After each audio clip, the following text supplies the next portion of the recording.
some guys who are going to take us back to the 70s. I myself am too young, of course, I don't remember the 70s. But maybe some of you do, so please give a warm round of applause for two guys from the 70s.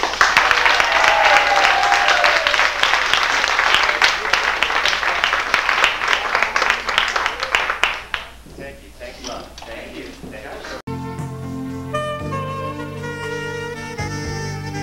Welcome back. It's just about 12 minutes after the top of the hour. Have you ever looked at the way someone is dressed or listened to the way they speak and thought they must be caught in a time warp? Well, there's no question about our next two guests. They are caught in a time warp of the 1970s, and they want to stay that way. There are two guys from the 70s, and we'd like to welcome Dan McLaughlin and Mark Sellon. Mark, Dan. Thank you, Mark. Dan, it's good to see you. We were teasing you at the top of the show. But it's interesting. I imagine you get a lot of people saying, why are you caught in this time warp of the 70s? Well, it's kind of funny. People don't even remember the 1970s, but it was such a very special time for us. It was a time when we learned that it was okay to be emotional and to be honest to ourselves. And we find that when we start talking about the 70s, people who thought that there wasn't anything to the 70s suddenly feel some kind of a release. And they start sharing, and we like that sharing, opening it's thing. It's like the emotional sluice gates of the heart have suddenly opened, and they want to express to us, and of course that's what we're there for. We're there to facilitate this outpouring of emotion that was the legacy of the 1970s. Now, you're both products of the 70s. I'm a product of the 70s. Do you take offense when people say, well, there's really nothing to write home about the 70s? It was a lost generation. There was nothing significant that happened in the 70s. We can accept that because that's where they're coming from. Yeah. But we don't really understand. I mean, it's okay, but we think there's some denial that needs to be worked out when people have that feeling of almost anger about the 1970s. I mean, there are a lot of confusing things about the 70s. You know, they had the Pinto, for instance. Yeah, and we lost a war in Vietnam. And there was Watergate. I mean, there was a lot of things that there were people just didn't understand what was going on. Rational explanation for it. Is it because the 60s was such a turbulent time? The 60s was a time where there were a lot of changes, a lot of anti-war demonstrations. The 70s was when the war ended.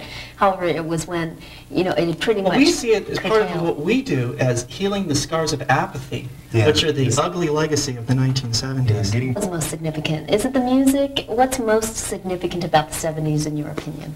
The honesty. The honesty of the 1970s. I'm learning to deal with that honesty and to look for it in other people.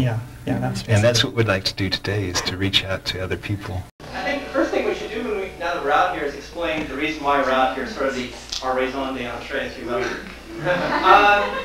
Mark and I were listening to the radio the other day, and we heard the commentator say that the problem with President George Bush is that he is mired in the ideology of the 1970s. This surprised us because we were alive in the 70s, and we ideology, we thought. We knew a lot of cars broke down. Things were made out of plastic. I know things seemed to happen, but it wasn't like a school of political thought or anything. It wasn't like any political science professor that went around and said, hey, let's go to Pinto or something. No, it's not my generation.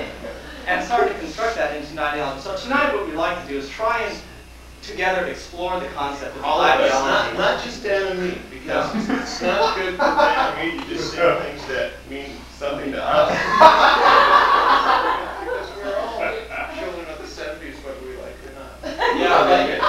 Yeah. So anyway, we're going to do this two ways. First of all, we are going to sing a lot of the popular songs of the 70s because the ideology of the time is embedded in the popular songs of that time. But we're going to do something else as well. We're going to ask you, we'll ask the house lights to go up, and it'll be your time to share memories or emotions. Honestly, share. We have them, scripted into the program and everything. So you might start wanting to think of things you'd want to share with all these strangers. I guess we should get that emotional ball rolling by opening up and sharing things first. The first thing we'd like to open up and share with you tonight is that we have an encore we'd really like to do. And we have a last song, but it's not really the last song. Because the encore comes after right after that.